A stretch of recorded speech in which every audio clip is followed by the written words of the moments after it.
कृष्ण जय वृंदावन।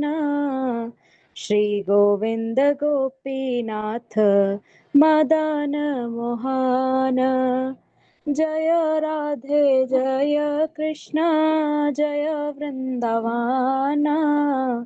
श्री गोविंद गोपीनाथ मदन मोहन। श्याम कुंड राधा कुंड गिरि गोवर्धन। कालिंदी यमुना जय जय महावन। कालिंदी यमुना जय जय महावन। जय राधे जय कृष्ण जय वृंदावन। श्री गोविंद गोपीनाथ मदन मोहन। केशी घाट वंशी वट द्वादश कानन। जहाँ सब लीला कोइलो श्री नंद नंदन। जहाँ सब लीला कोइलो श्री नंद नंदन। जय राधे जय कृष्ण जय वृंदावन। श्री गोविंद गोपीनाथ मदन मोहन। श्री नंद यशोदा जय जय गोपगण। श्री दामादि जय जय धेनुवत्सगण। श्री दामादि जय जय धेनुवत्सगण। जय राधे जय कृष्ण जय वृंदावन। श्री गोविंद गोपीनाथ मदन मोहन। जय वृषभानु जय कीर्तिदा सुंदरी।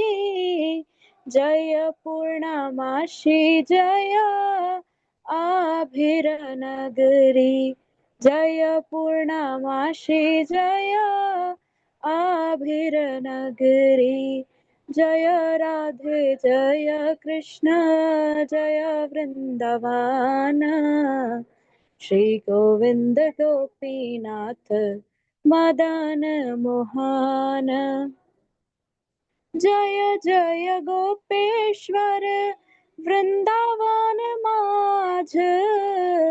जय जय कृष्ण सखा बटु द्विज राज। जय जय कृष्ण सखा बटु द्विज राज।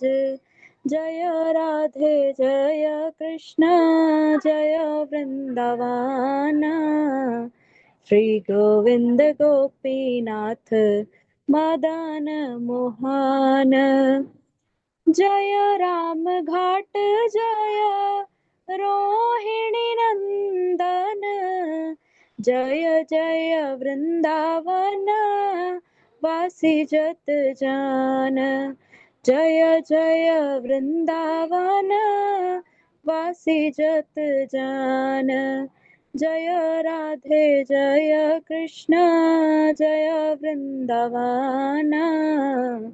श्री गोविंद गोपीनाथ मदन मोहन। जय द्विज पत्नी जय नाग कन्यागण। भक्ति तेजा हर पाइलो गोविंद चरण। भक्ति तेजा हर पाइलो गोविंद चरण। जय राधे जय कृष्ण जय वृंदावन। श्री गोविंद गोपीनाथ मदन मोहन।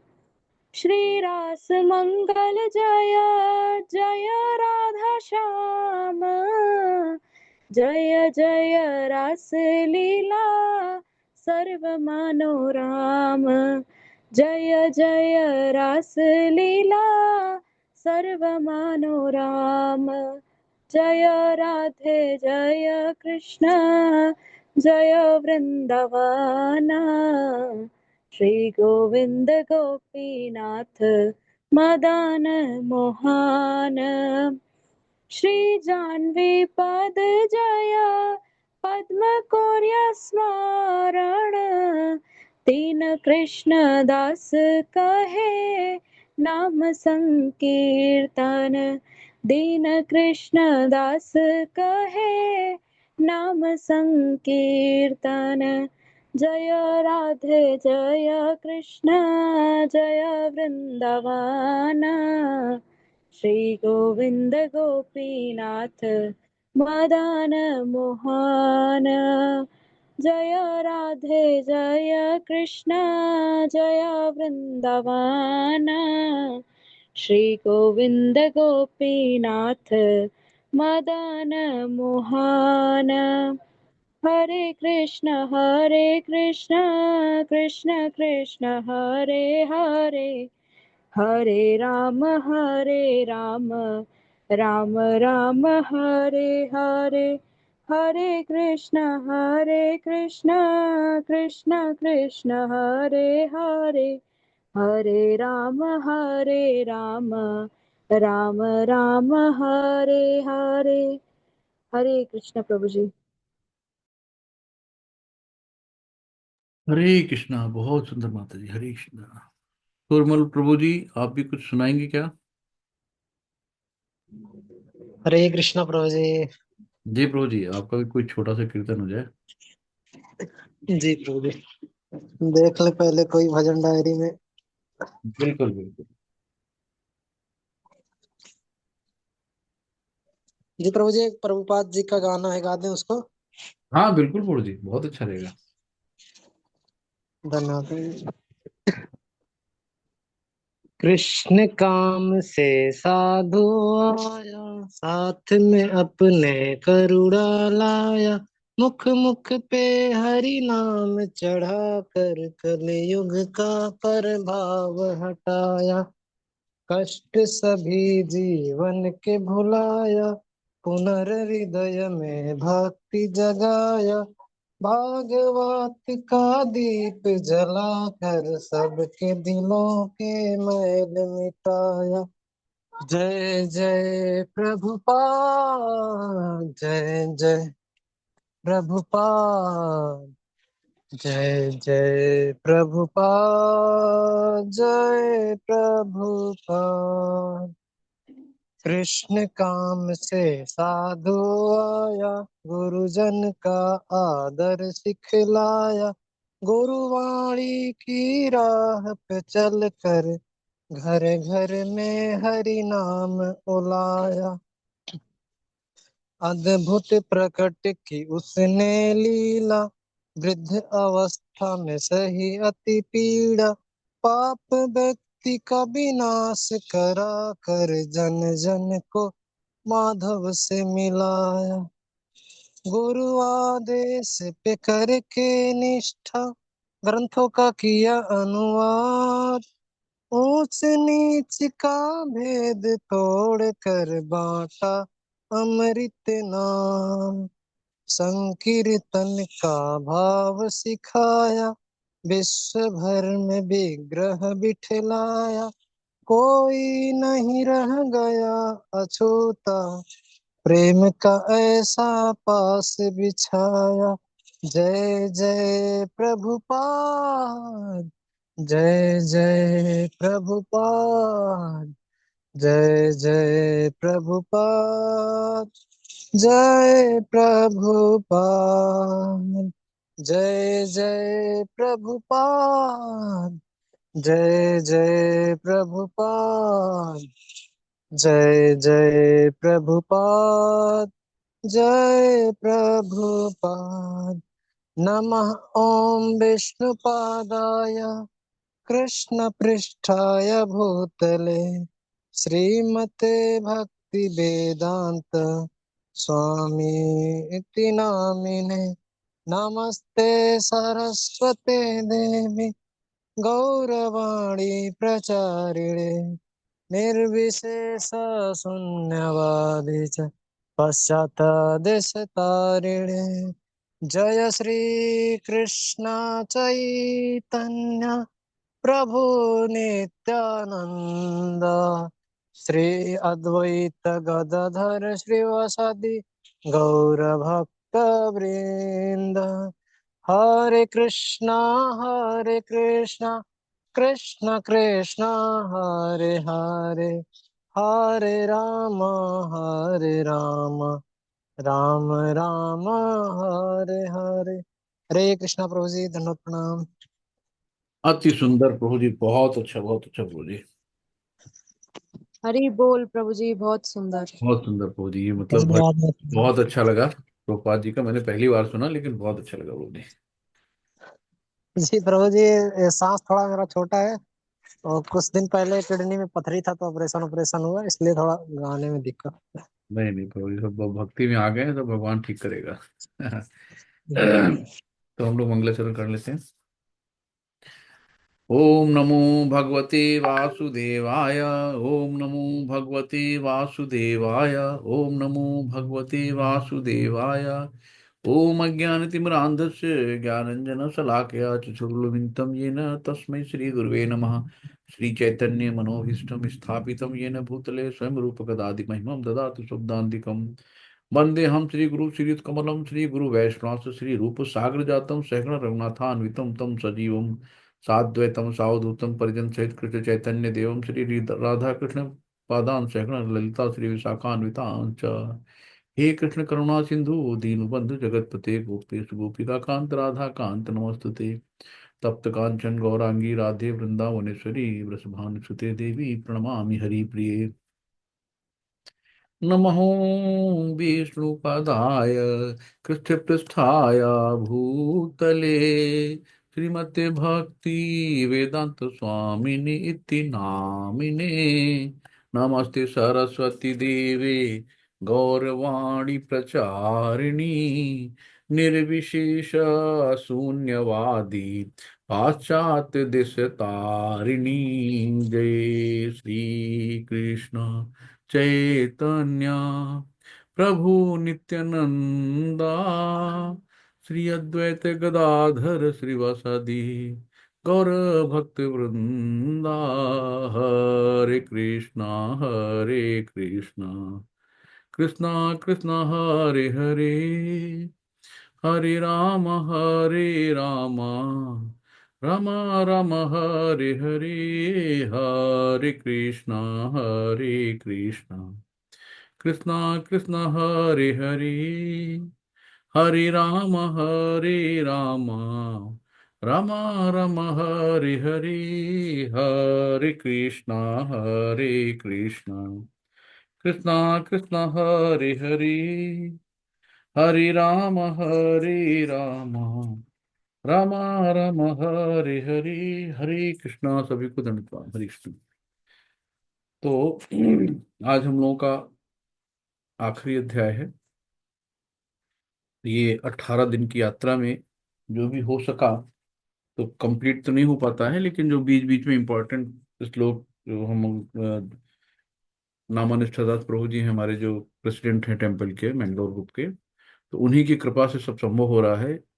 कोरोना काल में उन्होंने एक लिंक दी थी ऑनलाइन और टोटल फ्री। तो सारे कोर्स यहाँ पे प्रभु जी फ्री कराते हैं। तो ये लेवल फर्स्ट है। इसके बाद आप लोग इसमें लेवल सेकंड में आएंगे। तो इसमें जो भी क्विज करने के बाद सेकंड में एक एक श्लोक अच्छे से बताया जाता है। तो उसके बाद जब सेकंड कंप्लीट हो जाता है, फिर थर्ड लेवल में आते हैं। थर्ड लेवल में हम लोग, तो 3 बुक हैं, ईशोपनिषद और उपदेशामृत और भक्ति रसामृत। तो 3 बुक हैं। तो उसके बाद फिर हम लोग फोर्थ लेवल पे जाते हैं। वहां विदरत हर चीज का, अच्छे से चीजों का तो पीडीएफ बना के चीजों का अवलोकन होता है, क्वेश्चन आंसर होते हैं। फिर फिफ्थ लेवल आता है भक्ति शास्त्री का। तो भक्ति शास्त्र में फिर से सेकंड थर्ड लेवल का अच्छे से ज्ञान दिया जाता है। फिर भक्ति वैभव है। तो सारे जो है कोर्स यहाँ पे, तो एनएनडी प्रभु जी की कृपा से सब फ्री है। तो हम लोग बहुत आभारी हैं कि उनकी वजह से हम लोग ऑल ओवर वर्ल्ड में जुड़ सके, और आज लगभग 10 लाख से अधिक लोग गीता के ज्ञान से लाभान्वित हुए हैं। तो उनके चरण में कोट कोट वंदन है, प्रणाम है। और हम लोग आगे चलते हैं। तो अभी तक हम लोगों ने 17 अध्याय कंप्लीट किया। तो 17 अध्याय में हम लोगों ने देखा कि कैसे हमारे अंदर सुर और असुर की जो वो देखा, फिर श्रद्धा देखा कि श्रद्धा के कौन से श्रद्धा विभाग योग हैं। हम लोगों ने देखा नरक के 3 द्वार होते हैं, काम क्रोध लोभ मोह। तो हमें इनसे दूरी बना के रखना चाहिए। तो नरक के 3 द्वार हैं। तो इसी में हमें सबसे ज्यादा जो हमारी इंद्रियां होती हैं उनको अपने कंट्रोल में हम लोग कैसे कर सकते हैं? सिर्फ भगवान का भजन करके, माला जप के। तो ये सारा सब हम लोग 17 चैप्टर में देख चुके हैं। अब हम लोग आते हैं, आज का 18वां चैप्टर है, जो कि पूरे जो कंप्लीट गीता है इसका एक तरह से भगवान ने आखिरी में सब कुछ एक बार कहते हैं ना कि कंक्लूड कर दीजिए। भगवान ने कंक्लूड किया है। तो पीछे हम लोगों ने 3 गुणों को देख लिया था, और उसमें तीनों गुणों में आस्था, पूजा और भोजन, इनके बारे में बात हुई थी कि कैसे भोजन करना है, कैसे पूजा करनी है, कैसे में भगवान के प्रति आस्था रखनी है, कौन कौन से गुण वाले, सतो तजो तमो और रजो गुण वालों की बात की थी हम लोगों ने। 3 ताप देखे थे, आध्यात्मिक, आध्भौतिक, आध्दैविक। तो इन्हीं तापों की वजह से हम लोग दुख झेलते हैं। और देखा था ओम तत्सत, कि जब करने कि जो भी करते हैं शुद्ध हो जाता है ओम तत्सत कह के। तो हम लोग आते हैं अध्याय 18 में, मोक्ष संन्यास योग, यानी संन्यास की सिद्धि। तो हमें संन्यास, संन्यास नाम है। तो संन्यास होता क्या है? सन्य या सत्य मतलब होता है कि परम सत्य, यानी परम सत्य क्या है? भगवान है। तो परम सत्य भगवान ही है, और न्यास यानी उनके निकट जाना। तो संन्यास का मतलब होता है कि हमें भगवान के यानी परम सत्य के निकट जाना, इसको कहते हैं संन्यास। जब हम भगवान के परम सत्य यानी के निकट जाएंगे तभी हमें मोक्ष मिलेगा। तो मोक्ष संन्यास योग इसी का नाम रखा गया है। तो मोक्ष संन्यास योग। तो हमें क्या करना है? इस भौतिक जगत से मुक्ति लेनी है, तो भगवान के निकट जाना। भगवान के निकट हम कैसे जाएंगे? सिर्फ एक ही रास्ता है, भक्ति। तो भक्ति करके हम लोग भगवान के निकट जा सकते हैं। तो हमें क्या करना है? भक्ति करनी है और भगवान तक पहुंचना है। भक्ति में क्या करना है? मंगला आरती करनी है, एकादशी का व्रत रहना है, 16 माला जपनी है, और भक्तों का संग रहना है। हमें प्रभुपाद जी की लिखी हुई पुस्तकें पढ़नी है। तो प्रभुपाद जी हमारे हमेशा अपने बुक में हैं, आज भी लाइव हैं।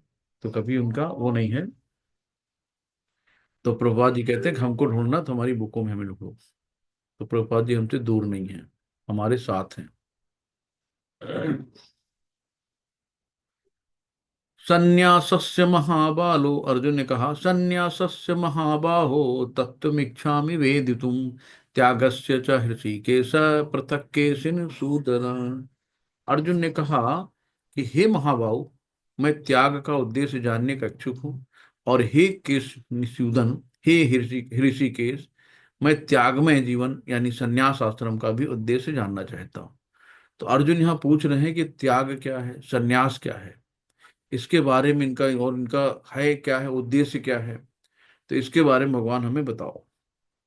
श्री भगवान उवाच काम्यानं कर्माणां न्यासं संन्यासं कवयो विदुः सर्वकर्म फल त्यागम प्राहुस्त्यागम विचक्षणाः। भगवान ने कहा भौतिक इच्छा पर आधारित कर्मों का परित्याग को विद्वान लोग संन्यास कहते हैं। जो हमारे अंदर भौतिक इच्छाएं हैं, ये धीरे धीरे अगर हम इनको कंट्रोल कर लें, नियंत्रण कर लें और इनकी त्याग कर दें, भौतिक इच्छाएं, काम क्रोध लोभ मोह अहंकार, अपना गाड़ी बंगला, तो अपना सुख इंद्रिय तृप्ति, अगर हम इनका परित्याग करते हैं तो इसको विद्वान लोग संन्यास कहते हैं। यानी कि संन्यास में हमने बताया ना कि सन्य मतलब भगवान के निकट जाना, संन्यास मतलब। तो सन्य मतलब होता है परम सत्य, सत्य होता है, और जो है भगवान कहलाते हैं। और न्यास का मतलब है उनके निकट जाना। तो समस्त कर्मों के फल के त्याग को बुद्धिमान लोग त्याग कहते हैं। तो जो भी हम कार्य करते हैं उन सब कर्मों का त्याग है ना, सर्व तरक, सारे कर्मों का त्याग करना, बुद्धिमान लोग इसको त्याग कहते हैं। यानी कि हम जो भी कार्य करें सब भगवान को अर्पण करते हैं। आरती रोज गाते हैं कि तेरा तुझको अर्पण क्या लागे मेरा, लेकिन अर्पण कुछ भी नहीं करते। तो हमें क्या करना है, अर्पण करना है भगवान को, तो उसको हम लोग त्याग कहते हैं। कुछ विद्वान घोषित करते हैं कि समस्त प्रकार के सकाम कर्मों को दोषपूर्ण समझकर त्याग देना चाहिए। तो सकाम कर्म क्या होते हैं, जो स्वयं के लिए किए जाते हैं, स्वयं की खुशी के लिए किए जाते हैं। किंतु अन्य विद्वान मानते हैं कि यज्ञ, दान तथा तपस्या के कर्मों को कभी नहीं त्यागना चाहिए। क्यों नहीं त्यागना चाहिए? भाई हमें क्या करना है, भगवान को खुश करना है, भगवान के करीब जाना है। तो अगर हम भगवान के करीब कैसे जाएंगे? यज्ञ, यज्ञ क्या है? हमारी 16 माला, नाम जप, यज्ञ हो गया। दान क्या हो गया? जैसे सन्यास लोग क्या करते हैं, आध्यात्मिक दान देते हैं। और हम लोग भौतिक हैं, तो हम लोग क्या करते हैं, भौतिक दान देते हैं। कि जितने भी गृहस्थ लोग हैं इन्हीं से मंदिर चलते हैं। मंदिर कहाँ कर्जा लाएगा? मंदिर में सब पूजा पाठ करते हैं, उनके पास भी जरूरत होती है अर्थ की, तो कहाँ से लाएंगे? वो क्या करते हैं, जो हम लोग गृहस्थ लोग हैं ये लोग दान करते हैं, उनसे फिर मंदिर चलते हैं। तो यज्ञ क्या हो गया? यज्ञ हमारा 16 माला हो गया, है ना। सुबह उठना, 4 बजे उठना, मंगला आरती अटेंड करना, और भक्तों का संग रहना, संकीर्तन यज्ञ करना, पुस्तकें पढ़ना, सब यज्ञ में आ जाता है। तो हम वो वाला यज्ञ नहीं कि 2-2 हजार साल तपस्या कर रहे हैं। तो सिंपल है कि 4 नियमों का पालन करो और 16 माला करो, ये हो गया यज्ञ। दान, दान आध्यात्मिक भौतिक ज्ञान, भौतिक दान बताया, गृहस्थ लोग हैं भौतिक दान देते हैं, और जो सन्यासी होते हैं आध्यात्मिक दान देते हैं। और तपस्या क्या है? तपस्या यही है कि जो हम ये सब चीजों को एक तप कर रहे हैं, कि यानी कि सुबह जल्दी उठना है, एकादशी का व्रत रहना है, गलत काम नहीं करना है, भगवान की भक्ति करना है। तो ये सब तपस्या में आते हैं। तो हमें क्या करना है, इनका त्याग नहीं करना है, क्योंकि अगर हम इनको त्याग कर देंगे तो भगवान को हम कैसे खुश करेंगे? तो भगवान को हमें खुश रखना है, भगवान के पास जाना, भगवान की भक्ति करनी है, तो यज्ञ दान तपस्या अनिवार्य है। बाकी जितने सकाम कर्म है उनका त्याग कर देना चाहिए। यहाँ पे आता है, यज्ञ दान तपः कर्म न त्याज्यम कार्यमेव तत्, यज्ञो दानम तपश्चैव पावनानि मनीषिणाम। यज्ञ, दान तथा तपस्या के कर्मों का कभी परित्याग नहीं करना चाहिए, उन्हें अवश्य संपन्न करना चाहिए। निसंदेह यज्ञ, दान तथा तपस्या महात्माओं को भी शुद्ध बनाते हैं। तो हमें क्या है, जब महात्माओं को शुद्ध बनाते हैं तो हम लोग तो बहुत अशुद्ध हैं। तो इसलिए कभी भी इनका त्याग नहीं करना चाहिए। तो अभी सबको क्लियर है कि यज्ञ क्या है, दान क्या है, तपस्या क्या है। तो हमें क्या करना है कि हमें भावपूर्ण से भक्ति करनी चाहिए, निरंतर भक्तों के संग रहना चाहिए। ABCD बताई थी, कि A फॉर एसोसिएशन, यानी कि हमें भक्तों के साथ रहना है। B फॉर हमें बुक रीडिंग करनी है। C फॉर हमें चैंटिंग करनी है। D फॉर हमें डाइट, डाइट क्या? प्रसादम, यानी कि बिना भगवान का भोग लगाए हमें कोई भी चीज ग्रहण नहीं करनी है। तो ये सब चीजों को फॉलो करेंगे तो यही यज्ञ, दान, तपस्या आते हैं। इनको हमें कभी परित्याग नहीं करना है, क्योंकि इन्हीं के जरिए हम भगवान तक पहुंच सकते हैं। तो भगवान की भक्ति में ये सब बहुत जरूरी है। एतान्यपि तु कर्माणि संग त्यक्ता फलानि च कर्तव्यानीति मे पार्थ निश्चितम मदमुत्तमम। तो इन सारे कार्यों को किसी प्रकार की आसक्ति या फल की आशा के बिना संपन्न करना चाहिए। हे प्रथा पुत्र, इन्हें कर्तव्य मानकर संपन्न किया जाना चाहिए, यही मेरा अंतिम मत है। तो कर्तव्य मानकर, देखिए कभी भी भगवान ने नहीं कहा कि आप कर्म नहीं करो, आप हाथ पे हाथ रख के बैठ जाओ। भगवान ने कहा अर्जुन से, हे क्षत्रिय हो, तुम क्षत्रिय हो, तुम युद्ध करो, लड़ो, यानी कि अपना कर्तव्य करो। तुम्हारा कर्तव्य है लड़ना क्षत्रिय की वजह से, तो तुमको क्या करना है, युद्ध करना है। भगवान ने नहीं कहा कि सब मारे जा चुके हैं पहले से, तो अब इनको क्या मारोगे। भगवान ने कहा अब भले ही ये मारे जा चुके हैं, लेकिन तुम अपना नियत कार्य करो।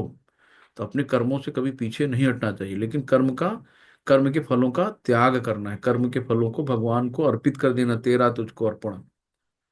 तो इस तरीके से हमें करना चाहिए। इन सारे कार्यों को किसी प्रकार की आसक्ति या फल की आशा के बिना संपन्न करना चाहिए। अब कोई पानी में बहा जा रहा है जानवर, अब इनको क्या पड़ी भाई, बह जा रहा, बहने दो। लेकिन इस जानवर से इनका कोई स्वार्थ नहीं है ना, लेकिन ये अपनी जान जोखिम में डाल के उस जानवर की जान बचा रहे हैं। तो इन्होंने क्या करा, अपने कर्तव्य का पालन किया और कोई फल की आशा नहीं करी, इसको बाहर निकाल के छोड़ दिया। तो हे प्रथापुत्र, प्रथापुत्र कौन है? अर्जुन। इन्हें कर्तव्य मानकर संपन्न किया जाना चाहिए, यही मेरा अंतिम मत है। तो भगवान ने लास्ट जजमेंट दे दिया, आखिरी निर्णय कि बस यही है। तो भगवान भी अपना अपना चीजों को बताते रहते हैं। और ये देखिए कितना बढ़िया आ गया। हे महाबाहु अर्जुन, वेदांत के अनुसार समस्त कर्मों की पूर्ति के लिए 5 कारण हैं। तो कर्म के 5 कारण हैं। तो कैसे कर्म होते हैं, उसमें 5 कारण भगवान ने बताया कि अब तुम मुझे इनसे सुनो। कर्म का स्थान पहला है। दूसरा क्या है? कर्ता। तीसरा है विभिन्न इंद्रियां। चौथा है एंडीवियर यानी चेष्टाएं। तथा फाइनल जो होता है प्रूव, परमात्मा ही करते हैं।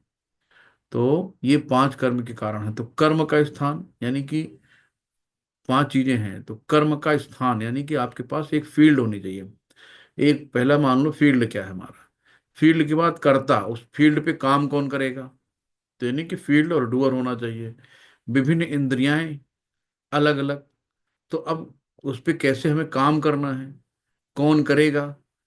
ट्रैक्टर, ट्राली, तसला, सरिया, मोरम, ईटा, ये सब इसको जो उन्होंने दिखाया बहुत से बढ़िया, कि मकान बनने के लिए पहले फील्ड चाहिए। अब फील्ड के उसमें बराबर करके उसके लेबर, मिस्त्री, इंजीनियर चाहिए। फिर क्या है, विभिन्न इंद्रियां जो उसमें रॉ मटेरियल लगना है वो चाहिए। चेष्टाएं हमारा कि हमें बनाना क्या है, करना क्या है। और उसके बाद फाइनल अप्रूवल परमात्मा का होता है। जब तक परमात्मा, ग्रेस ऑफ गॉड नहीं चाहेंगे तब तक कुछ नहीं हो सकता। आप फील्ड हो, ऑब्जेक्ट आपका क्लियर है, फील्ड क्लियर है, डूअर क्लियर है, लेकिन जब तक फाइनल भगवान, ग्रेस ऑफ गॉड, जब तक भगवान की कृपा या उनका आशीर्वाद नहीं मिलेगा तो कोई भी कार्य संपन्न नहीं होगा। तो बिना भगवान की कृपा के हम कुछ भी नहीं कर सकते। आत्यो, जो इन 5 कारणों को ना मानकर अपने आप को एकमात्र कर्ता मानता है वो निश्चय ही बहुत बुद्धिमान नहीं होता और वस्तुओं को सही रूप में नहीं देखता। अब बताइए कि जो इन चीजों को ना मान के अपने आप को ही मानता है कि हम ही हैं, तो उसको क्या होगा कि 5 कारणों को नहीं मानता। वो कहता है कि चलो जो करा मैंने किया, मकान मैंने बनवाया, ये बच्चा मैंने पाल के इसको पढ़ा लिखा के इसको बढ़िया आईएएस अधिकारी मैंने बनाया।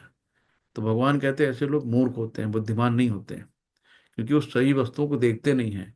हर चीज, डॉक्टर चाहे कितना भी बढ़िया इलाज कर ले, आईसीयू में पेशेंट एडमिट होता है तो आखिरी में डॉक्टर बोलता है ना, भाई अब भगवान से प्रार्थना करो। तो भाई भगवान से प्रार्थना आखिरी में डॉक्टर भी हाथ खड़ा कर देता है, वो भी कहता है भगवान की जाओ प्रेयर करो जाके, कि मैंने जो करना था कर दिया, अब भगवान ही कुछ कर सकते हैं। तो अल्टीमेट बॉस जो है भगवान ही है। तो बॉस इज ऑलवेज राइट, भगवान कभी गलत नहीं होते, जो उनका निर्णय होता है वही सर्वमान होता है।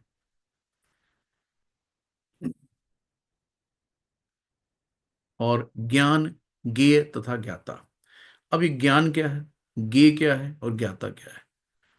तो जैसे अभी हम लोग पढ़ चुके थे, ज्ञान, ज्ञान जैसे यहाँ पे उदाहरण दिया गया है कि बॉल है, तो बॉल को हम मान लेते हैं ज्ञान है ये, ठीक है।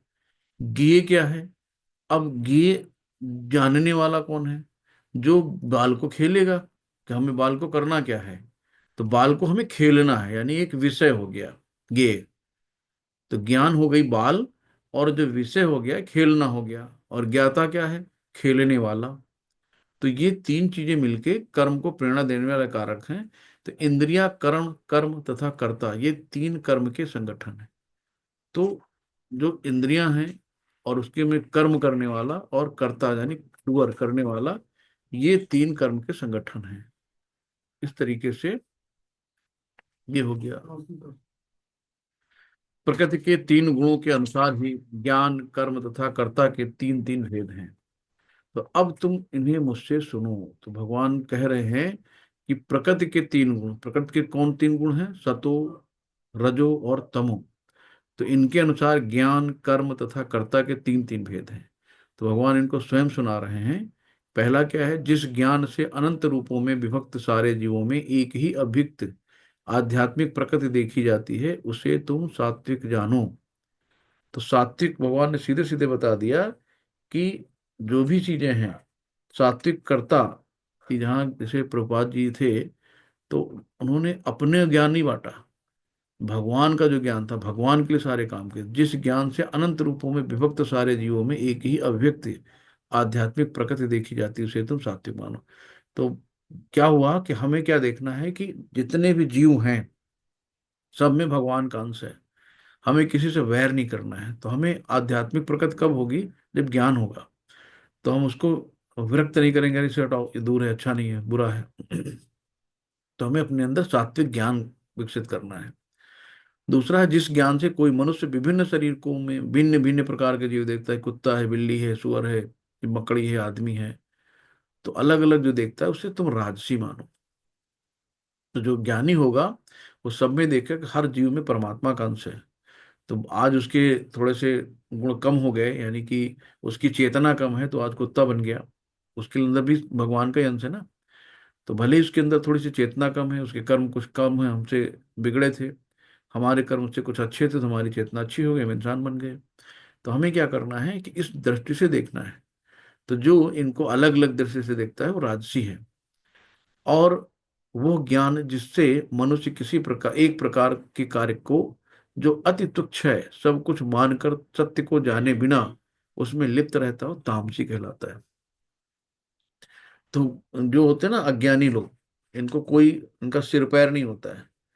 तो इस तरीके के जो लोग होते हैं वो बिना सोचे समझे काम करना शुरू कर देते हैं, ना उसके बारे में कुछ जानते हैं कि काम अच्छा है बुरा है, बस लग जाते हैं काम पे। तो ऐसे लोगों को हम अज्ञानी यानी तामसी कहा जाता है। जो कर्म नियमित हैं, यानी कि जो आसक्ति, राग तथा द्वेष रहित कर्म की चाह के बिना किया जाता है, वो सात्विक कहलाता है।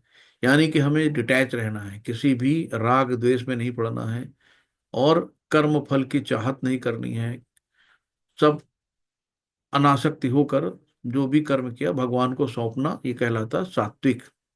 लेकिन जो कर्म अपनी इच्छा पूर्ति के लिए, अपने पालन पोषण, अपने ऐशो आराम के लिए किया जाता है, निमित्त प्रयासपूर्वक एवं मिथ्या अहंकार के भाव से किया जाता है, और रजोगुणी होता है कि ये काम मैंने किया, मैंने गाड़ी खरीद ली, मैंने बंगला खरीद लिया, मैंने इतना बड़ा घर बना लिया, मैंने इतनी बड़ी शादी कर डाली, है ना, मैंने अपनी खुशी के लिए देखो ये लेके आया वो लेके आया। तो ये सब रजोगुणी में आता है, दिखावा। तो रजोगुणी में दिखावा ज्यादा होता है, शान शौकत। जो कर्म मोहवश शास्त्रीय आदेशों की अवहेलना करके तथा भावी बंधन की परवाह किए बिना या हिंसा अथवा अन्यों को दुख पहुंचाने के लिए किया जाता है, वो तामसी कहलाता है। तो तामसी व्यक्ति अपने लिए सोचता है, स्वार्थी होता है, आलसी होता है, आज का काम कल कर लेंगे फिर देखेंगे, तो उसके अंदर अपनों के लिए ज्यादा रहता है। तो ऐसे लोग तामसी कहलाते हैं। और जो व्यक्ति भौतिक गुणों के समय, प्रकृति के गुणों के आधार पर तीन प्रकार बताया, श्रमिक का बताया है। जो व्यक्ति भौतिक गुणों के संसर्ग के बिना अहंकार रहित संकल्प तथा उत्साह पूर्व अपना कर्म करते हैं और सफलता अथवा असफलता में अविचलित रहता है, वो सात्विक कर्ता कहलाता है।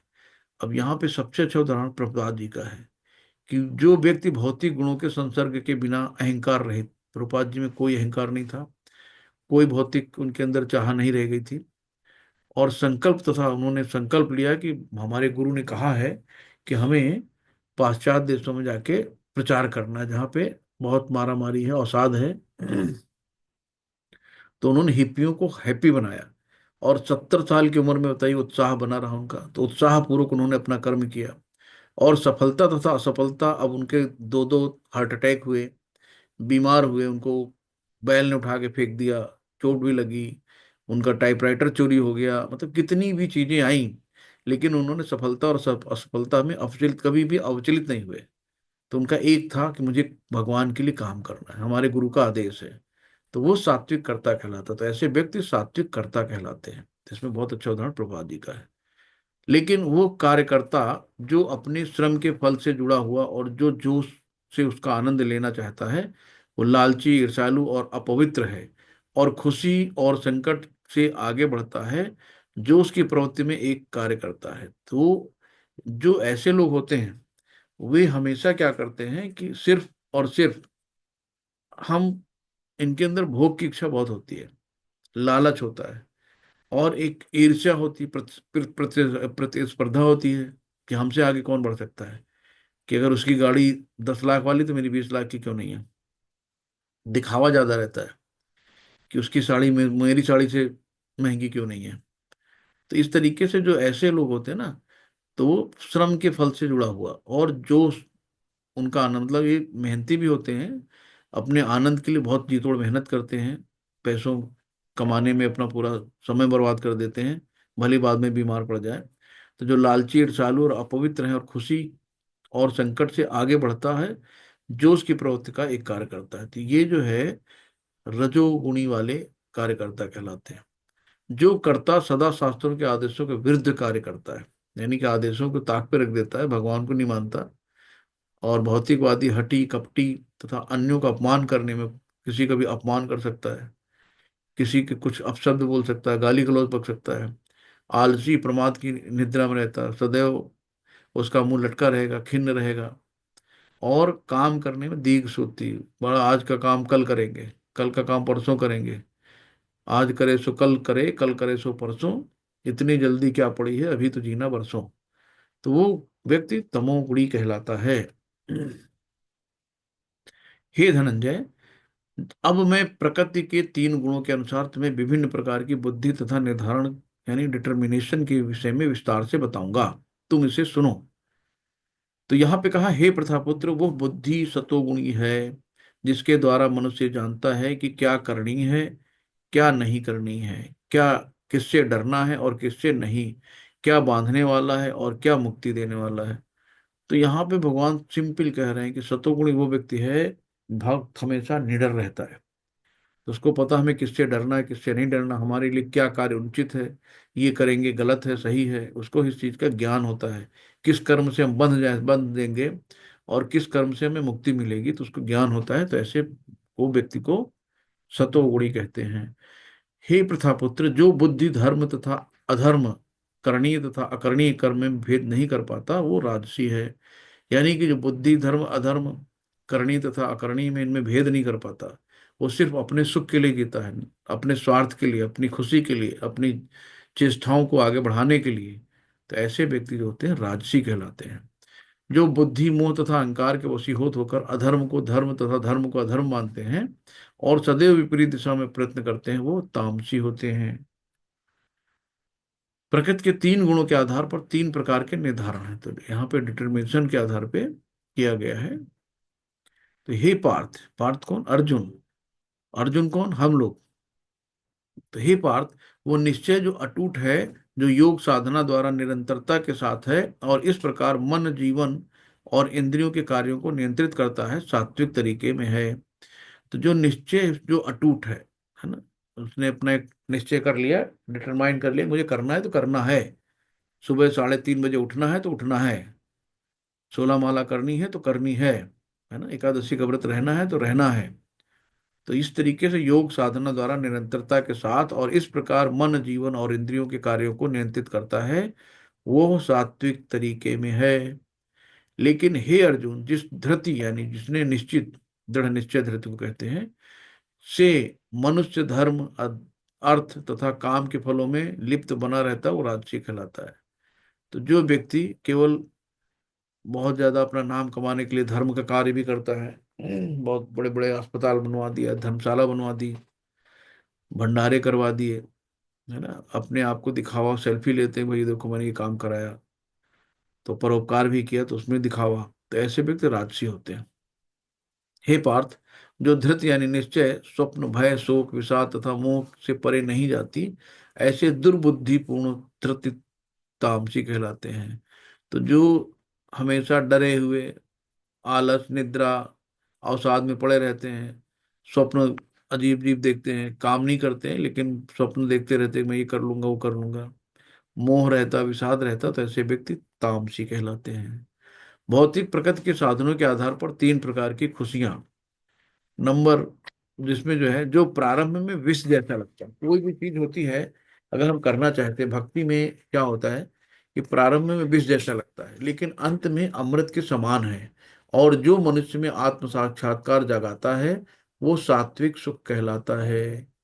तो जैसे कि किसी को पीलिया का रोग है, उसको गन्ने का जूस पिलाया जाता है, तो गन्ने का जूस उसको कड़वा लगता है, लेकिन जैसे जैसे उसका रोग ठीक होता है वैसे वैसे उसको मीठा लगने लगता है ना। तो वैसे ही जो जैसे सुबह सुबह जब जो लोग ज्वाइन करते हैं, नए नए भक्त बनते हैं, तो उनको लगता है क्या यार कहाँ आके फंस गए। सुबह 3:30 बजे उठना, आरती करना, बादशाह विग्रह की सेवा करना, अच्छा खासा सो रहे थे, 8 बजे उठ रहे थे, बढ़िया बेड पी के फ्रेश हो रहे थे। अब कहाँ सब सोते रहते हैं, मुझे उठना पड़ रहा। तो बड़ा सुबह स्टार्टिंग में विष समान लगता है, लेकिन धीरे धीरे क्या है ना, उसी को उसमें रस आने लगता है। तो ये सात्विक सुख कहलाता है। जो इंद्रियों द्वारा उनके विषयों के संसर्ग से प्राप्त होता है और प्रारंभ में अमृत तुल्य तथा अंत में विषय तुल्य लगता है, वो रजोगुणी कहलाता है।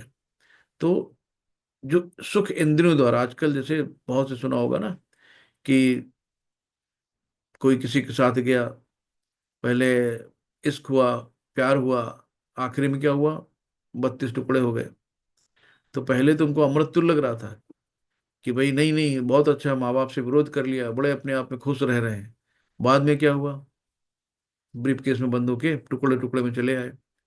तो ऐसे व्यक्ति रजोगुणी होते हैं जो क्षणिक आनंद के चक्कर में भागते हैं।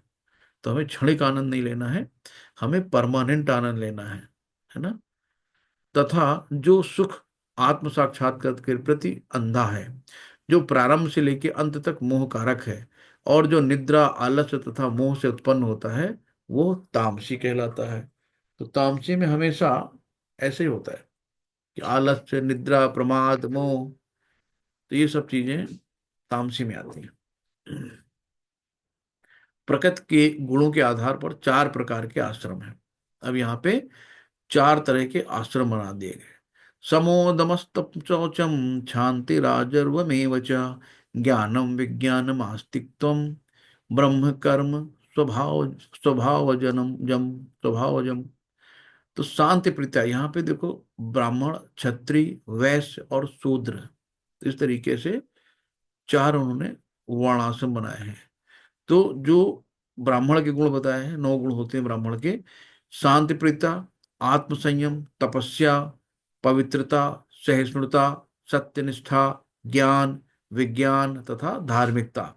तो ये सारे स्वाभाविक गुण हैं जिनके द्वारा ब्राह्मण कर्म करते हैं। फिर उन्होंने वैश्य के गुण बताए, क्षत्रिय के बताए कि शौर्य, शौर्य तेजो धृतिर्दाक्षम युद्धे चाप्य लयान दयामीश्वर भावस्य छात्रम कर्म स्वभावजम। वीरता, शक्ति, संकल्प, दक्षता, शुद्धि में धैर्य, उदारता तथा नेतृत्व, 7 गुण लगभग ये क्षत्रियों के स्वाभाविक गुण होते हैं। फिर बताया वैश्य के गुण आ गए कि कृषि गोरक्षणो वाणिज्यम वैश्य कर्म स्वभावजम परिचयात्मकम कर्म शूद्रस्यापि स्वभावजम। कृषि करना, यहाँ पे 3 गुण: कृषि करना, गोरक्षा करना तथा व्यापार करना, ये 3 गुण वैश्यों के हैं, वैश्यों के स्वाभाविक कर्म है। और शूद्रों का कर्म श्रम तथा अन्यों की सेवा करना। तो इन तीनों की सेवा करना शूद्रों का काम है। तो यानी कि ब्राह्मण का काम हो गया, ये सतोगुण में रहते हैं कि ज्ञान बांटना। क्षत्रिय का काम हो गया, रजोगुण में रहते हैं, वीरता, शक्ति यानी रक्षा करना। और वैश्य का काम हो गया कि कृषि करना, गोरक्षा तथा व्यापार। और शूद्रों का काम हो गया कि इन तीनों की सेवा करना। तो इस तरीके से 4 वर्ण में बांटा गया है। तो यतः प्रवृत्तिर्भूतानां येन सर्वमिदं ततं स्वकर्माण तमव्यर्च्य सिद्धि विदन्ति मानवः। तो जो सभी प्राणियों का उद्यम और सर्वव्यापी है, उस भगवान की उपासना करके मनुष्य अपना कर्म करते हुए पूर्णता को प्राप्त होता है। तो जिसका जो जिसकी जिसका काम उसी को साजे, और करे तो डंडा बाजे। तो जिसका जो काम है, ब्राह्मण का काम है उसे ब्राह्मण का काम करने दो, क्षत्रिय का काम है क्षत्रिय का काम करने दो, है ना। वैश्य का काम है वैश्य का काम करने दो, शूद्र का काम है शूद्र का काम करने दो। जिसका जो काम है उसे अपने अपने कर्मों को करना चाहिए, दूसरे के काम नहीं करना चाहिए। यहाँ पे अब देखो, ये है एक प्रतियोगिता हो रही है। इस प्रतियोगिता में यहाँ करना है कि पेड़ पे चढ़ना है। अभी सारे आके इकट्ठा हो गए, मैं भी पेड़ पे चढ़ूंगा। तो अब इसमें पहले कौन चढ़ेगा, जो पहले पेड़ पे चढ़ेगा वो विन होगा। तो अभी पेड़ पे बताओ, हाथी चढ़ सकता है? नहीं चढ़ सकता, है ना। मछली नहीं चढ़ सकती, लोमड़ी नहीं चढ़ सकती, पेंगुइन नहीं चढ़ सकती, तो बंदर चढ़ जाएगा। तो जिसका जो काम है वही तो कर पाएगा ना। तो इस प्रतियोगिता में इतने लोगों भीड़ लगा ली, मतलब ही नहीं है। चिड़िया चढ़ सकती है। तो श्रेयांसो श्रेयांसो धर्मो विगुणः परम धर्मा स्वनुष्ठितात् स्वभाव नियतम कर्म कुर्वन्नाप्नोति किल विषम। तो अपने वृत्तिपरक कार्य को करना, चाहे वो कितना ही त्रुटिपूर्ण ढंग से क्यों न किया जाए, अन्य किसी के कार्य को स्वीकार करने की अच्छी प्रकार से अपेक्षा अधिक श्रेष्ठ है। तो जो आपका काम है, भले ही आप त्रुटिपूर्ण कर रहे हो, लेकिन आपको वही करना चाहिए। ये नहीं कि यार मेरा काम तो बेकार, उनका काम ज्यादा अच्छा है। अपने स्वभाव के अनुसार निर्दिष्ट कर्म कभी भी पाप से प्रभावित नहीं होते हैं। तो जो हमारे कर्म हैं, हमारे कार्य हैं, हमें उन्हीं को करना चाहिए। यानी कि हमें सब काम नहीं करना चाहिए। आदमी आजकल कहता है, जरा बिजनेस भी कर लो, नौकरी भी कर लो, जरा LIC की पॉलिसी भी डाल लो, और थोड़ा सा ये भी कर लो, MLM भी कर लो, तो सब काम करने लगता है। तो सब काम करने के लिए आदमी नहीं बना। जो उसका जो जिसके लिए भी एलिजिबिलिटी है, उसे वही करना चाहिए। जो आत्म संयमी तथा अनासक्त है एवं जो समस्त भौतिक भोगों की परवाह नहीं करता, वो संन्यास के अभ्यास द्वारा कर्म फल से मुक्ति की सर्वोच्च सिद्ध अवस्था प्राप्त कर सकता है। तो जो आत्म संयमी है ना, किसी चीज पे अनासक्त है, मतलब आसक्ति नहीं रखता है, और जो समस्त भौतिक भोगों की परवाह नहीं करता, वो संन्यास के अभ्यास के द्वारा कर्म फल से मुक्ति की सर्वोच्च सिद्ध अवस्था प्राप्त कर सकता है। तो भगवान यहाँ पे कर्म फल से मुक्ति का गुण बता रहे हैं कि कैसे आप कर्म फल से मुक्ति प्राप्त कर सकते हो।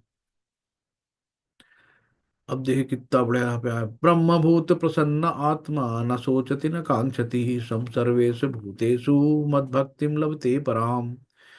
तो जो इस प्रकार जो दिव्य पद पर स्थित है ना, दिव्य पद पर स्थित है, वो तुरंत ब्रह्म का अनुभव करता है और पूर्णतः प्रसन्न हो जाता है। वो ना तो कभी शोक करता है, ना किसी वस्तु की कामना करता है। वो प्रत्येक जीव पर संभाव रखता है, और उस अवस्था में वो मेरी शुद्ध भक्ति को प्राप्त करता है। तो भगवान बता रहे हैं कि आप मेरी शुद्ध भक्ति कैसे प्राप्त कर सकते हो। तो भगवान ने सब चीजें बता के रखी है। बस हमें देखना है कि हमें भगवान की भक्ति कैसे प्राप्त करनी है। तो करना क्या है, दिव्य पद पर स्थित रहना, हमें किसी से कोई द्वेष, वैर, कुंठा नहीं रखनी है। और तुरंत जब हम ऐसी स्थिति में आएंगे, तो हम ब्रह्म परम ब्रह्म का अनुभव करने लगेंगे। और जब परम ब्रह्म का अनुभव होगा, तो पूर्णतः प्रसन्न मन हो जाएगा। और ऐसा व्यक्ति ना कभी शोक करता है, ना कभी किसी वस्तु की कामना करता, उसकी कोई डिजायर नहीं होती। एक ही डिजायर होती है, भगवत प्राप्ति, यानी भगवान की भक्ति मिले। वो प्रत्येक जीव पर संभाव रखता है, उसको सारे जीव एक से लगते, सबको देखते हैं ना, बगुला, हिरन, शेर, बकरी, सब में भगवान ममई वांसु जीव लोग को। तो भगवान में भगवान हर जीव में भगवान का अंश है। तो इस तरीके से उस अवस्था में वो मेरी शुद्ध भक्ति को प्राप्त करेगा। जब इस अवस्था में व्यक्ति आता है, तो फिर भगवत प्राप्ति उसको मिलती है, शुद्ध भक्ति मिलती है। भक्त्या माभिजानाति यावन्यश्चास्मि तत्त्वतः ततो मा तत्त्वतो ज्ञाता विशदे तदनंतरम। तो भगवान बता रहे हैं कि मुझे कौन जान सकता है। तो यहाँ पे बैकुंठ जगत में प्रवेश करने का रास्ता बता रहे हैं भगवान, कि आप कैसे बैकुंठ जगत जा सकते हो। बहुत सिंपल रास्ता है कि भगवान को कौन जानता है, सिर्फ भक्त। भगवान कहते हैं भक्त्या माँ भी जान आती, यानी कि केवल भक्त ही मुझे भगवान को यथारूप में जान सकता है। और जब मनुष्य ऐसी भक्ति से मेरे पूर्ण भावनामृत में होता है, तो वो वैकुंठ जगत में प्रवेश कर सकता है। तो यानी हमें भक्तों के ही चरण पकड़ने हैं, कि भक्त ही भगवान के बारे में जानता है। तो भक्त के चरण पकड़ेंगे तो भगवान तक हमें पहुंचा देगा। तो हमेशा कभी भी हमें भक्तों में कोई अपराध नहीं करना है, भक्तों के संग रहना है, भक्तों से ज्ञान लेनी है, भक्तों से वो विधि पूछनी है कि हम कैसे भगवान तक पहुंच सकते हैं। तो भक्त्या माँ भी जानाति, भक्त ही भगवान को जानते हैं। सर्वकर्माणि सदा कुर्वाणो मद्व्यपाश्रयः मत्प्रसादात् वाप्नोति शाश्वतम पद्म अव्ययम्। मेरा शुद्ध भक्त मेरे संरक्षण में समस्त प्रकार के वे कार्यों में संलग्न रहकर भी मेरी कृपा से नित्य तथा अविनाशी धाम को प्राप्त होता है। तो बहुत, मतलब मेरे शुद्ध भक्त होने प्रभुपाद जी। तो मेरे शुद्ध भक्त मेरे संरक्षण, भगवान के संरक्षण में उनके शुद्ध भक्त रहते हैं, और समस्त प्रकार कार्यों में संलग्न रहकर भी भगवान की कृपा उन पर आती रहती है, यानी कृपा से नित्य तथा अविनाशी धाम को प्राप्त होते हैं, तो इसका कभी नाश नहीं होता है, अविनाशी धाम।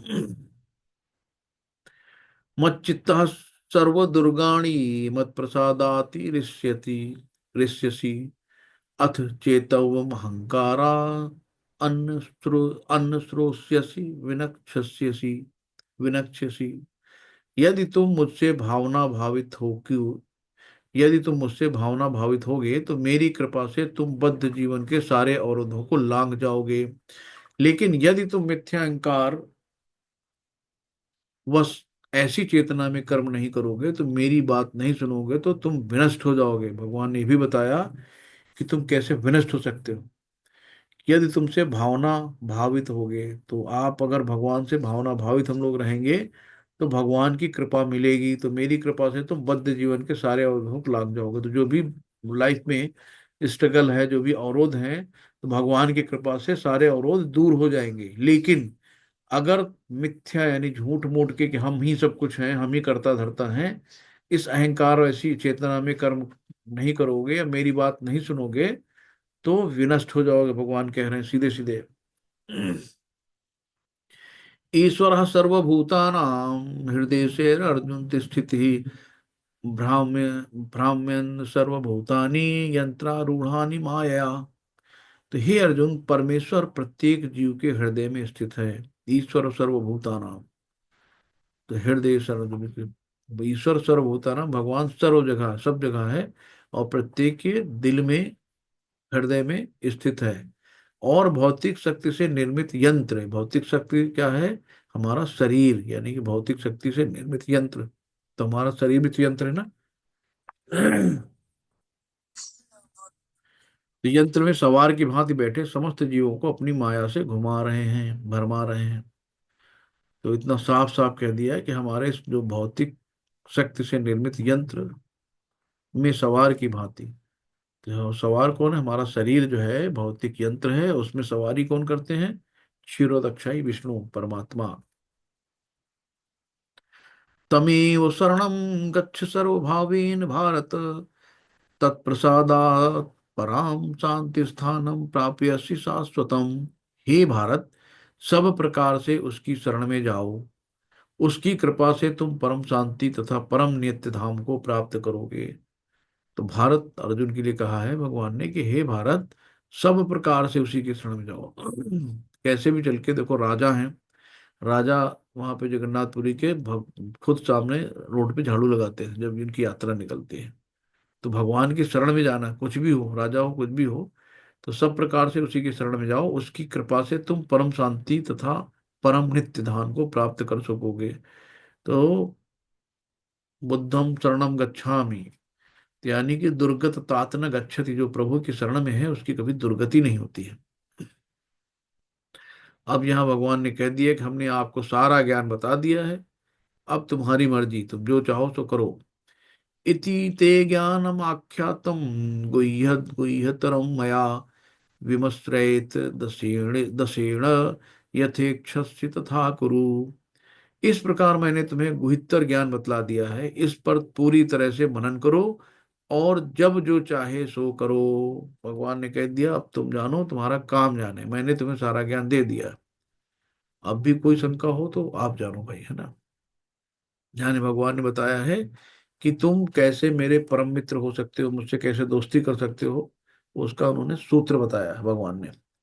मन मना भो मद्भक्तो मद्याजीमा नमस्कुरु ममि वैश्यसि सत्यम ते प्रतिजाने प्रियोस्मि। भगवान ने कहा है कि ये श्लोक 9 चैप्टर के 34 श्लोक का भी आया है एक बार, मन मना भो मद्भक्तो मद्याजीमा नमस्कुरु। तो ये 2 बार भगवान ने कहा पूरी गीता में, मन मना भो मत भक्तो, यानी कि सदैव मेरा चिंतन करो, मेरे भक्त बनो, मेरी पूजा करो और मुझे नमस्कार करो। इस प्रकार तुम निश्चित रूप से मेरे पास आओगे। मैं तुम्हें वचन देता हूँ क्योंकि तुम मेरे परम प्रिय मित्र हो। तो परम प्रिय मित्र भगवान का कौन होता है? भक्त। जो भक्ति करता है वो भगवान का मित्र होता है। तो भगवान ने कहा सदैव मेरा चिंतन करो, मन मना भो मत भक्तो। मेरे भक्त बनो, मेरी पूजा करो, मध्याजीमा नमस्कुरु, और मुझे नमस्कार करो। इस प्रकार तुम निश्चित रूप से मेरे पास आ जाओगे। मैं तुम्हें वचन देता हूं, क्योंकि तुम मेरे परम प्रिय मित्र हो। फिर भगवान ने कहा है, सर्वधर्म परित्याज्यम मामेकम शरणम व्रजम।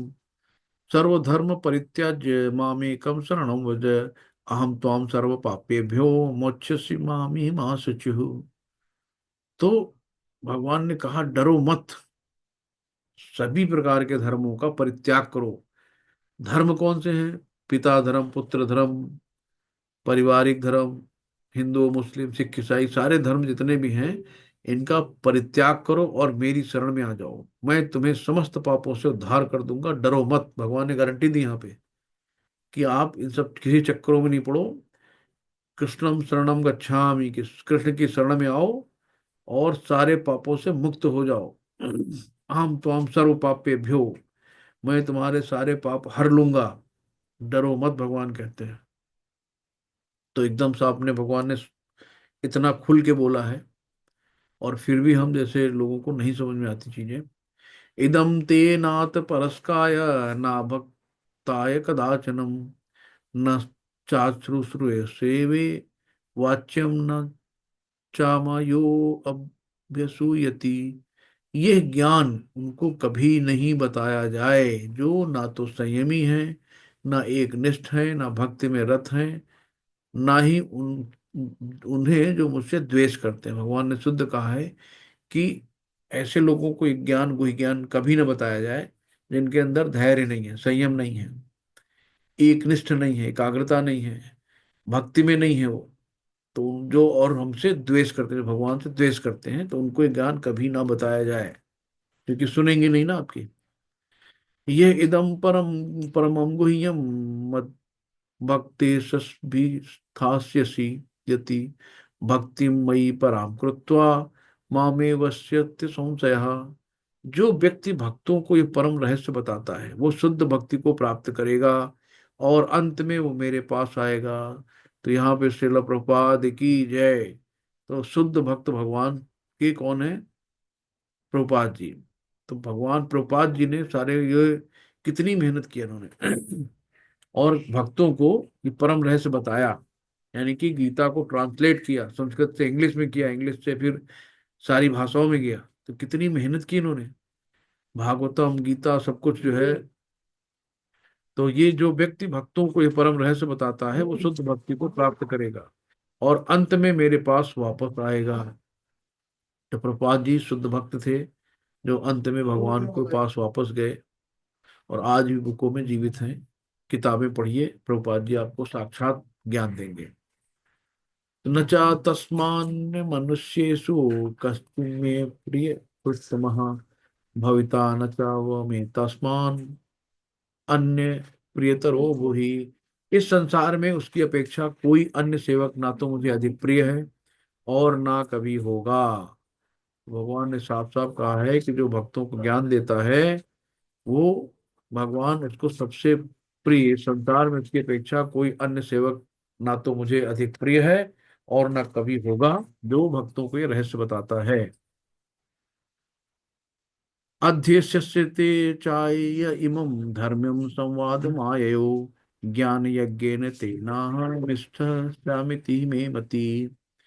तो भगवान कहते हैं, मैं घोषित करता हूं कि जो हमारे इस पवित्र संवाद का अध्ययन करता है, वो अपनी बुद्धि से मेरी पूजा करता है। भगवान कह रहे हैं कि जो कोई ग्रंथ पढ़ता भी है या सुनता भी है, तो वो अपनी बुद्धि से मेरी पूजा करता है। भगवान ने इस चीज को कहा है, जो मेरे इस पवित्र संवाद का अध्ययन करता है, वो अपनी बुद्धि से मेरी पूजा करता है। तो कितनी अच्छी अच्छी बातें हैं बता दी कि जो व्यक्ति भक्तों को यह परम रहस्य बताता है, शुद्ध भक्ति को प्राप्त करेगा, वो अंत में मेरे पास वापस आएगा, है ना। और सभी धर्मों का परित्याग करके मेरी शरण में आओ, मैं तुम्हारा समस्त पापों से उद्धार कर दूंगा, डरो मत। तो कितनी अच्छी तरह से भगवान ने खुद गारंटी दी हर चीजों की। तो यहाँ पे श्रद्धावान अनुसूयश्च शृणुयादपि यो नरः सोऽपि मुक्ति भोक्ता स्रोभां लोकां प्राप्याप्युन्य कर्मणाम। और जो श्रद्धा समेत और द्वेष रहित होकर जो श्रद्धा समेत और द्वेष रहित होकर इसे सुनता है वो सारे पापों से मुक्त हो जाता है। तो जो भी चीजें हैं गीता का ज्ञान जो लोग बहुत श्रद्धा से और द्वेष रहित रह के सुनते हैं वो सारे पापों से मुक्त हो जाते हैं और उन शुभ लोकों को प्राप्त होता है जहाँ पुण्य आत्माएं निवास करती हैं। तो हमारे अंदर जितने कलमश हैं, मन के मैल हैं, सब कट जाते हैं सुनने से ही मात्र। तो श्रवणों में इतनी अच्छी विधि है, केवल सुन के ही हम लोग भगवत धाम जा सकते हैं। तो राजा परीक्षित ने क्या किया था, जब पता चला कि 7 दिन बाद उनकी मृत्यु हो जाएगी ब्राह्मण के श्राप से, तो उन्होंने भागवतम सुनी और केवल सुन के सीधे भागवत धाम चले गए। तो हमें बहुत ज्यादा पढ़ना नहीं है, बहुत ज्यादा तपस्या नहीं करनी, तप नहीं करना है, केवल सुनना है। और लोगों के पास सुनने का ही टाइम नहीं है। भगवान ये हर तरीके से गारंटी दे रहे हैं। तो अर्जुन ने कहा कि भैया मेरा तो नष्टो मोह मेरा दूर हो गया है। अर्जुन उवाच नष्टो मोह स्मृतिर्लब्धा तत्व प्रसादान में आचित स्थितो अस्मि गत संदेह करिष्य वचनम तत्व। अर्जुन ने कहा हे कृष्ण, हे अच्युत, अब मेरा मोह दूर हो गया है। आपके अनुग्रह से मुझे मेरी स्मरण शक्ति वापस मिल गई है। अब मैं संशय रहित तथा दृढ़ हूँ और आपके आदेशानुसार कर्म करने के लिए उद्यत हूँ। तो पहले अध्याय में क्या था, अर्जुन को लगता था कि मैं ही करता हूँ, मैं क्यों मारूं इनको, सब मेरे खानदान रिश्तेदार नातेदार हैं। तो उनके अंदर करुणा दया भाव जाग गई थी कि मैं इनको नहीं मार सकता, क्योंकि वो खुद को कर्ता समझ बैठा था। लेकिन अब यहाँ पे उसका मोह दूर हो गया कि कर्ता मैं नहीं हूँ, करने वाला तो कोई और है। तो ये सारी चीजें सुन के उनका मोह दूर हो गया और स्मरण शक्ति आ गई और अपने नियत कर्म के लिए तैयार हो गए। तो संजय ने कहा इस प्रकार मैंने कृष्ण तथा अर्जुन दोनों महापुरुषों की वार्ता सुनी और यह संदेश इतना अद्भुत है कि मेरे शरीर में रोमांच हो रहा है। तो अर्जुन के अंदर रोमांच हुआ तो हम लोगों के अंदर तो और भी हो रहा है ना सुन के। व्यास की कृपा से मैंने ये परम गुही बातें, व्यास जी ने उनको दिव्य दृष्टि दी थी, साक्षात योगेश्वर कृष्ण के मुख से अर्जुन के प्रति कही जाती हुई सुनी है। तो हे राजन, जब मैं कृष्ण तथा अर्जुन के मध्य हुई इस आश्चर्यजनक तथा पवित्र वार्ता का बारंबार स्मरण करता हूँ तो प्रतिक्षण आह्लाद से गदगद हो उठता हूँ। और फिर यहाँ पे यत्र योगेश्वर कृष्णो यत्र पार्थो धनुर्धरः तत्र श्री विजयो भूतिर् ध्रुव नीतिर्मतिर्ममम्। जहाँ योगेश्वर कृष्ण हैं और जहाँ परम धनुर्धर अर्जुन हैं, वहीं ऐश्वर्य यानी भाग्य लक्ष्मी, विजय, अलौकिक शक्ति तथा नीति भी निश्चित रूप से रहती है, ऐसा मेरा मत है। तो जहाँ भगवान है, कृष्ण है, धनुर्धर अर्जुन है, श्री ऐश्वर्य लक्ष्मी जी हैं, तो वहाँ विजय और अलौकिक शक्ति, नीति भी निश्चित रूप से रहती है। तो ऐसा मेरा मत है। तो स्वामी प्रभुपाद की जय। यहाँ पे कुछ आखिरी में प्रभुपाद जी के तथ्य हैं, शब्द हैं। जहाँ कृष्ण तथा अर्जुन उपस्थित हैं वहीं पर संपूर्ण श्री होगी, यानी विजय होगी। तो कृष्ण और अर्जुन की उपस्थिति विजय का नाम है दूसरा। तो युद्ध को यह निर्णय करना था कि संसार पर शासन कौन करेगा। संजय ने भविष्यवाणी की कि सत्ता युधिष्ठिर के हाथ चली जाएगी, क्योंकि वे न केवल पुण्यात्मा तथा पवित्रात्मा थे, अपितु वे कठोर नीतिवादी भी थे। उन्होंने अपने जीवन भर कभी असत्य भाषण नहीं किया। भगवत गीता से ये समझ सकते हैं कि ज्ञान तथा ध्यान द्वारा अपनी अनुभूति की एक विधि है, लेकिन कृष्ण की शरणागति सर्वोच्च सिद्धि है। ये भगवत गीता के उपदेशों का सार है। तो पूरा भगवत गीता का सार यहाँ पे बताया गया।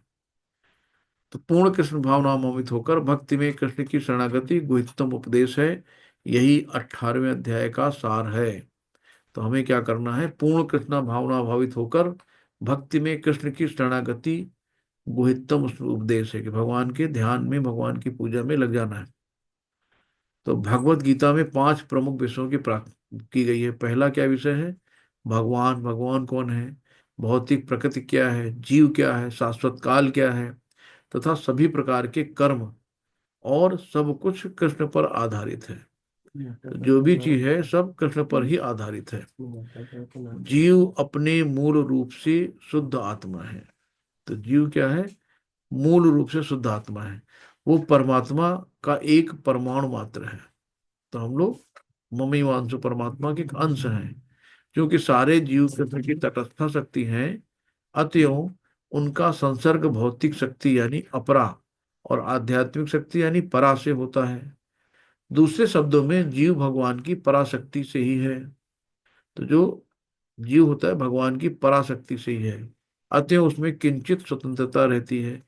इस स्वतंत्रता के सदुपयोग से वो कृष्ण के प्रत्यक्ष आदेश के अंतर्गत आता है और अपनी सामान्य दशा को प्राप्त होता है। तो हम लोग भगवान के ही अंश हैं। तो हम भगवान, जो जैसे बच्चे अपने पिता से दूर नहीं रह सकते हैं, तो हम भी यहाँ आए हैं अपने पिता से दूर। तो अब कौन पिता नहीं चाहेगा कि मेरे बच्चे मेरे पास आ जाएं? तो उनके पास जाने के लिए हमें प्यूरिफाई होना पड़ेगा। हमें अपने मन का कलमश निकालना पड़ेगा। हमें अपने को शुद्ध सात्विक बनाना होगा। और कोई भी चीजें हम स्वयं को कर्ता नहीं मानेंगे। जो भी है सब भगवान कर रहे हैं। और सबसे सरल रास्ता बताया कि भक्त्या माँ भी जानाति यावन्य चास्मे तत्वतः। तो भक्त ही एक है जो हमें जान सकता है। तो हमें भक्तों के संग रहना है। भक्तों के साथ रह के हमें भगवान को जानना है। और भगवान ने सब चीजें कहा ना, सर्वधर्म परित्याजम मामेकम शरणं व्रजम अहम त्वां सर्वपापेभ्यो मोक्षयिष्यामि मा शुचि। तो सारे धर्म को परित्याग करो और मेरी शरण में आओ, मैं तुम्हारे सारे पापों को हर लूंगा, डरो मत। भगवान ने गारंटी दी है। तो इतनी बड़ी चीजें कौन कहता है? तो ये सब सुनने के बाद भी अंदर से भक्ति नहीं जगेगी तो कब जगेगी, है ना? तो इसका पूरा समरी है चैप्टर 8 का, कर्म से बंधन से मुक्ति योग। तो ये 18वें में 1 से 12 तक भगवान ने कर्म बंधन से मुक्ति का योग, ये मुक्त योग बताया कि कर्म के बंधनों से हम कैसे मुक्त हो सकते हैं। सारे कर्मों का फल हमें भगवान को अर्पित कर देना है। कार्यवाही के 5 कारण क्या होते हैं? तो भी आपने देखा कि एक फील्ड होनी चाहिए। और फिर फील्ड में ऑब्जेक्ट क्या हम करेंगे, क्या ऑब्जेक्ट है, फील्ड है, डूअर है, और फिर जो एंडिवर है, और फिर है ग्रेस ऑफ गॉड। कि जब तक भगवान भगवान की संतुति नहीं होगी तो सब चीजें होने के बाद भी कोई काम नहीं हो पाएगा, चाहे हम जितनी मेहनत कर लें। तो 3 मोड सब कुछ नियंत्रण करते हैं। तो भगवान ही सबके नियंत्रक हैं। वर्णाश्रम धर्म के माध्यम से शुद्धि। तो जो वर्णाश्रम है, क्षत्रिय, ब्राह्मण, क्षत्रिय, वैश्य, शूद्र, तो हमें क्या करना है कि ब्राह्मण सतोगुण में है, क्षत्रिय रजोगुण में है, और वैश्य ब्राह्मण जो है सतोगुण में है, क्षत्रिय रजोगुण में है, वैश्य तमोगुण में आते हैं। इस तरीके से हमें गुणों में आ जाते हैं। और फिर हम लोग आते हैं ब्रह्मा, यानी प्लेटफॉर्म जो है मंच गोपनीय ज्ञान। तो ये भगवान ने ज्ञान दिया है। और शुद्ध भक्ति कृष्ण चेतना में, यानी कृष्ण चेतना में हम शुद्ध भक्त बन सकते हैं।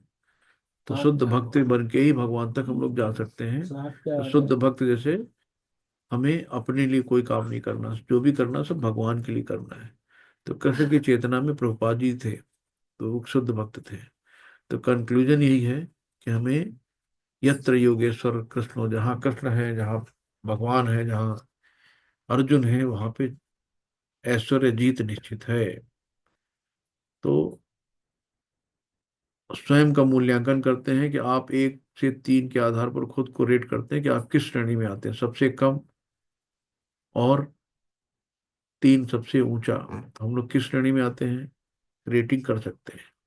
हरे कृष्णा, सभी को दंडवत प्रणाम। आज का अध्याय कैसा लगा? हरे कृष्णा। हरे कृष्णा प्रभु जी, हरि बोल। बहुत सुंदर अध्याय। जी माता जी। जी, तो किसी को आज की क्लास से रिलेटेड कुछ भी कमेंट करना हो, आप लोग अनम्यूट कर सकते हैं।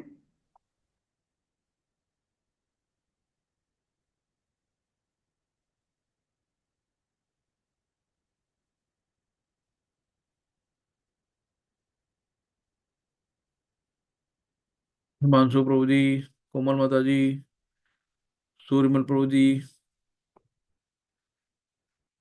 तो माता जी कल के जो सेकंड का है वो भी आप बता दीजिए लोगों को, कि मैं तो रहूंगा नहीं, तो मैं आऊँगा 28 को लौट के। तो शायद कल से क्लासेस स्टार्ट होगी।